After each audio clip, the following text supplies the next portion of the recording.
और अब मैं आमंत्रित करना चाहता हूं शख्सियत को जिसका नाम रितेश शर्मा है। और कहते भी हैं कि सुरमई शाम मधुमास हो जाए और धूल उड़ करके आकाश हो जाए, और इस आकाश को बनाने का काम हम और आप करेंगे। जोरदार तालियों से स्वागत करें रितेश शर्मा जी का। और दो लाइनें हैं, तू भोर का पहला तारा है, परिवर्तन का एक नारा है, ये अंधेरा कुछ पल का है, फिर सब कुछ सब हमारा है, फिर सब कुछ सब हमारा है। जोरदार तालियों से स्वागत करें सम्मानित रितेश जी का। राम राम साहब, आज होली मिलन के इस समारोह के अवसर पर धौलपुर जिले के कोने कोने गांव से यहाँ पधारे सभी मेरे बुजुर्गगण, मेरे भाइयों, मित्रों, मैं आप सबका बहुत बहुत तहे दिल से, अपनी आत्मा से बहुत बहुत स्वागत करता हूँ। इस प्रांगण में विराजमान जितने भी बुजुर्ग हैं, मुझसे बड़े हैं, जिनकी छत्र छाया में ये समाज फल फूल रहा है, जो इस समाज को दिशा दे रहे हैं, उनके चरणों में नमन करता हूँ। देखना पड़ता है भैया, सही चल रहा है कि नहीं चल रहा, और तुम देख ही रहे। और इस प्रांगण में विराजमान सितारों की तरह जगमगा रहे मेरे युवा साथी, मुझसे छोटे, मेरे बराबर के युवा वर्ग, जिनकी सही मायने में मुझे वाकई में उन्होंने मुझे शक्ति दी इस कार्यक्रम को सफल बनाने में, उनको बहुत बहुत धन्यवाद देना चाहता हूं। मैं युवा शक्ति का बहुत बहुत आभारी हूं। अगर आप लोगों ने इस कार्यक्रम में सहयोगिता नहीं निभाई होती, भागीदारी नहीं निभाई होती, तो मुझे नहीं लगता इस कार्यक्रम को हम सफल कर पाते। तो युवा शक्ति, वो आने वाला समय आपका है, आपको बागडोर संभालनी है। आपका बहुत बहुत धन्यवाद।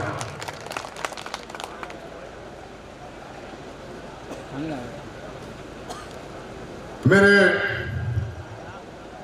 ताऊ जी स्वर्गीय बनवारी लाल जी व पिता स्वर्गीय मुरारी लाल जी को नमन करता हूं, जिनके आशीर्वाद से मैं आज आपके बीच में खड़ा हुआ। ताऊ जी के जाने के बाद ये हमारे परिवार की पहली होली है। हमारे पूरे परिवार ने उनकी कमी को महसूस किया है, और मुझे इस चीज का पूर्ण भरोसा है कि उनकी कमी को पूरे समाज ने महसूस किया होगा। आप सबका, हमारे परिवार से मैं पैदा भी नहीं हुआ था शायद, उससे पहले से बहुत ज्यादा विश्वास, स्नेह, अटूट विश्वास हम लोगों से इतना जुड़ा रहा है। मुझे नहीं लगता कि हम लोग पूरा परिवार मिलकर भी हम आपके कर्जदार हैं, कैसे इसको चुका पाएंगे। कोशिश करूंगा कि किसी न किसी रूप में आपकी सेवा करके उस कर्ज को चुका सके हम लोग सब मिलके। मैं ये तो नहीं कहता कि मैं ताऊ जी की, कि पिताजी की, अशोक जी की बराबरी कर लूंगा, उनकी कमी को पूरा कर सकता हूं, लेकिन ये मैं विश्वास दिलाता हूं आपको कि मैं और मेरे संग पूरा बोरे जगन्नाथ प्रसाद का पूरा वंश आपकी सेवा में, मेरा पूरा परिवार लगे है। मैं भरोसा दिलाता हूं अपने पूरे परिवार की ओर से आप लोगों को कि पूरा जगन भवन आप लोगों की सेवा में हमेशा तत्पर हाजिर रहेगा। जो बनेगा, जो औकात होगी, वो आप के लिए हाजिर रहेंगे।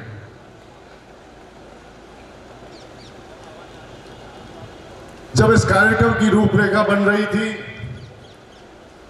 मैं आपको बताऊं कि करीब 2-3 महीने से मैं सोच रहा था कि कुछ मन था मेरे को कुछ करने का, कुछ नया करूं। मुझे शुरू से आदत रही है कुछ नया करने की, कुछ हटके करने की, लीक से हटके चलो, कुछ नया करो जिससे कुछ फायदा पहुंच सके। बहुत सारे मन में विचार आ रहे थे कि संगोष्ठी कराऊं, आपस में मंथन हो समाज के अंदर बैठ के, लेकिन मुझे वो सारी चीजें बड़ी जटिल नजर आ रही थी। तो मैंने कहा एक आसान तरीका है, शुरुआत करते हैं होली मिलन समारोह से। मैं अपने एक मित्र के संग बैठा हुआ था जो ब्राह्मण नहीं है, और मैंने अपना विचार, अपनी योजना उसके साथ शेयर करी। और जब मैंने उससे कहा कि मेरा विजन क्या है, मेरी सोच क्या है, मैं चाह क्या रहा हूं, तो उसने मेरे से कहा कि भाई साहब खुदा नहीं कहो तो एक बात कहूं। मैं क्या? कि हमारे समाज का नेता अगर ऐसी मेहनत और योजना पे काम कर जाए तो हम कम से कम 10,000 आदमी इकट्ठे कर लेंगे। मैं आपको सच बताऊं, मेरे को वो बात ऐसी, ये तो नहीं कहूंगा चुभी, लेकिन मेरे मन में मुझे अपने आप को ऐसा लगा कि यार इसको कैसे भी करके गलत साबित करके दिखाऊं। और उसी का नतीजा है कि आज आप हम सब लोग सब ने ऐसा बल लगाया सबसे हाथ से हाथ जोड़कर कि आज हम इतनी बड़ी संख्या में इस प्रोग्राम को सफल बना पाए। और इस सफलता के लिए मैं आपसे रिक्वेस्ट करूंगा एक बार जोरदार तालियां हो जाए।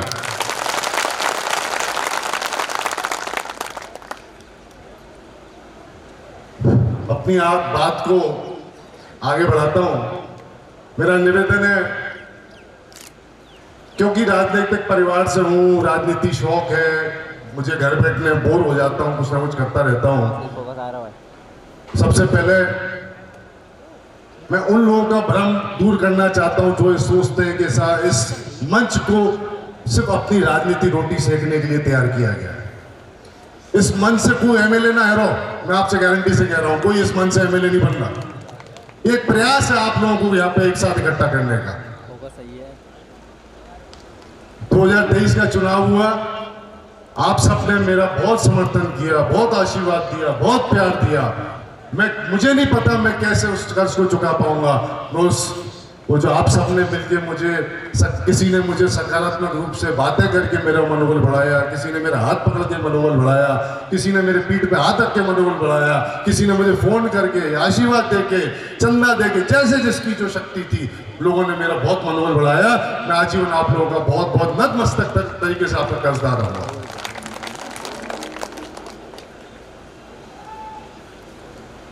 एक समय था, कहते हैं हम छोटे थे उस जमाने में, लोग कहते हैं कि धौलपुर पूरे राजस्थान में प्रसिद्ध हुआ करता था अपने राजनीतिक वर्चस्व के मामले में। ब्राह्मण ऐसा कहते हैं कि धौलपुर में ब्राह्मणों का राजनीतिक वर्चस्व बड़ा तगड़ा है। जो युवा पीढ़ी है शायद उन्होंने वो जमाना नहीं देखा होगा, शायद सुने होंगे वो किससे, क्योंकि मैं उस परिवार में पला हूँ, जन्मा हूँ, तो मैंने तो वो माहौल बचपन से देखा है। मैंने वो समय भी देखा है कि किसी के काम ही नहीं रुकते थे, और आज वो समय भी देख रहा हूँ कि अपने काम कराने के लिए स्ट्रगल करना पड़ रहा है, संघर्ष करना पड़ रहा है। लेकिन ये भी एक सत्य है कि जीवन एक चक्र है, जो नीचे आया सो ऊपर जाएगा, जो ऊपर आया सो नीचे आएगा। तो निराश होने की आवश्यकता नहीं है। आप लोग जिस दिन मन बना लोगे, जिस दिन आप मन बना लोगे, वो समय फिर लौटेगा, और मैं आपको इस चीज की गारंटी दूं।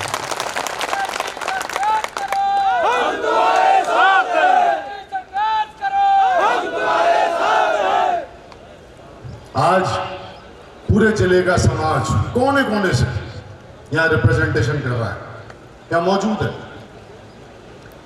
कुछ बातें हैं ऐसी जो मैं सोच रहा था आपसे करूं, क्योंकि जब बातें लोगों से करता हूं तो दो चार ही होते हैं, तो इतनी बड़ी संख्या में पता नहीं है मौका फिर मिलेगा नहीं मिलेगा। इसलिए कुछ बातें, बहुत सी बातों में से कुछ बातें मैं शेयर करना चाहता हूं कि क्या कारण रहे कि 2023 के विधानसभा चुनाव में एक तरफ मैं था जिसकी 3 पीढ़ियों पे कोई इल्जाम नहीं, कोई आरोप नहीं, कोई किसी प्रकार का कोई उंगली उठाने वाला पैदा नहीं हुआ कि हम पे कोई आरोप लगा सके 3 पीढ़ी वाले, मतलब हमारे पूरे परिवार पे, मुझ पे। और एक तरफ वो था जिस पे छल, ठगी, मर्डर, सब प्रकार के आरोप थे। तो ऐसा क्या कारण था कि जनता ने मुझे नकार के उस दूसरे व्यक्ति को स्वीकार किया?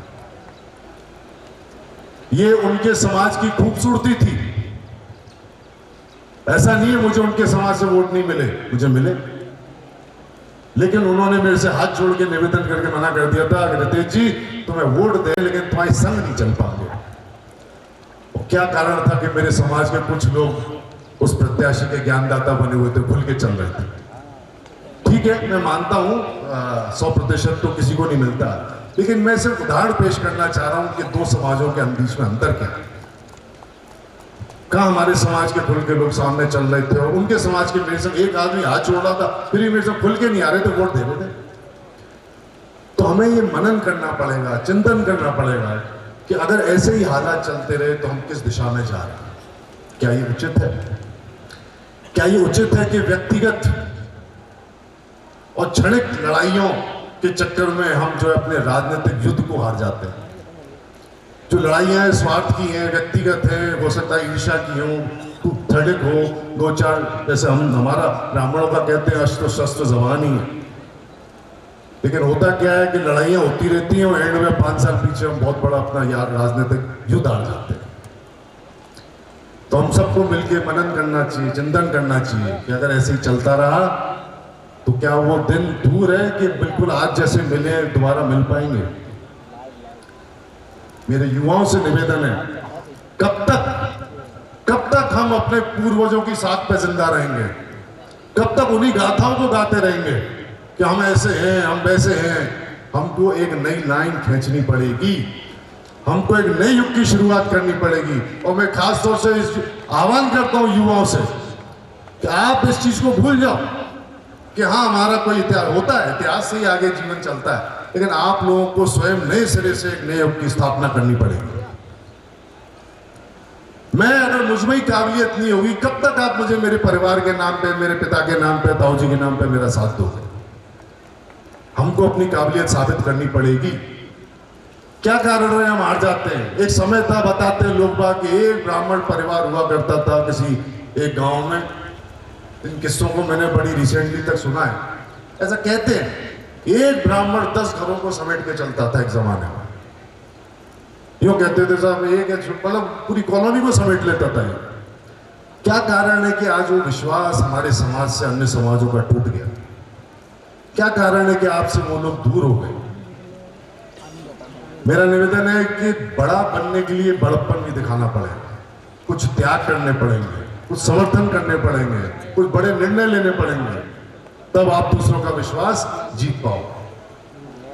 मैं बसेड़ी गया समाज को न्योता देने, मुझे पहली बार ऐसा पता पड़ा कि साहब वो सनातडे और सारस्वत अलग अलग कमेटियां हैं, मुझे नहीं पता था।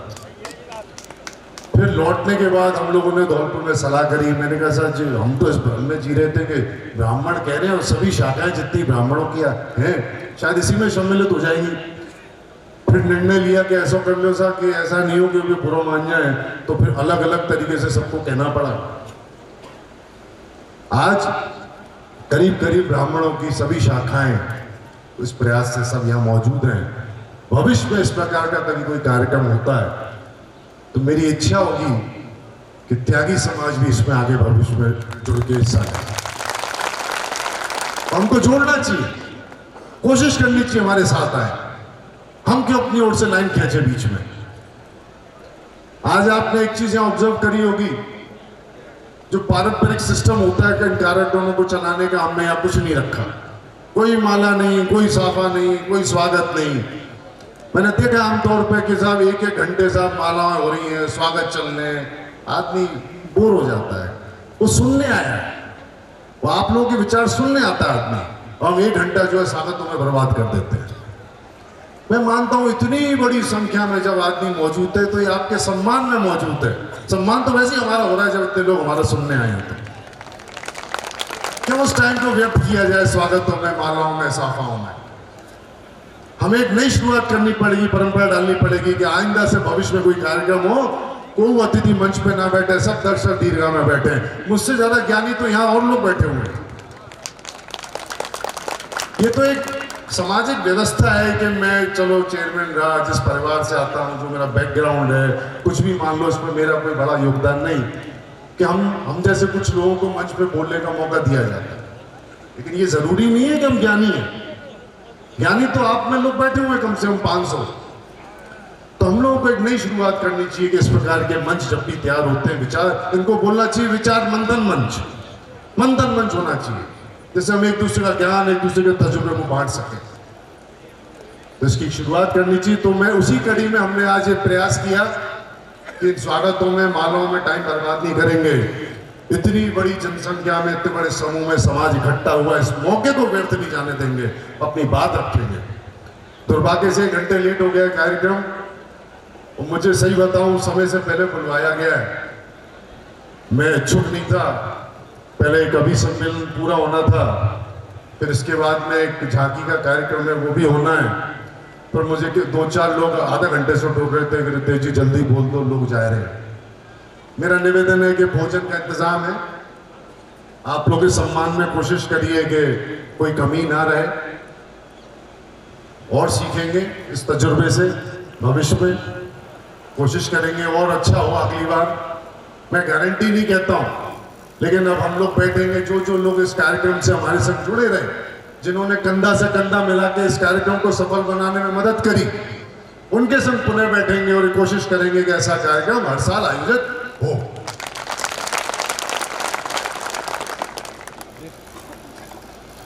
दो 2018 में एक अजीब खतरनाक स्थिति देखने को मिली थी। हेलो